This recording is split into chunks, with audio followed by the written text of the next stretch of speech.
Locate the water filter cartridge cap in the front base grille. Remove the filter by pressing and holding down the eject button while pulling straight out on the filter cap. Remove the filter cartridge cap by turning it counterclockwise until it stops and the ridges align. Then pull the cap straight off the end of the cartridge.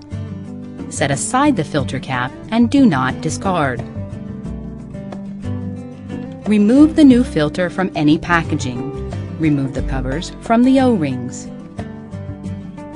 Place the filter cartridge cap that was set aside earlier on the new filter by aligning the ridge on the cap with the arrow on the filter.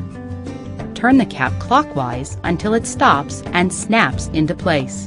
Hold the assembled cap and filter unit by the lip on the cap so that the filter cartridge arrow is facing up. Align the filter and cap unit with the opening in the grill base and push the new filter into the hole. Once the filter is completely inserted, the eject button will pop back out.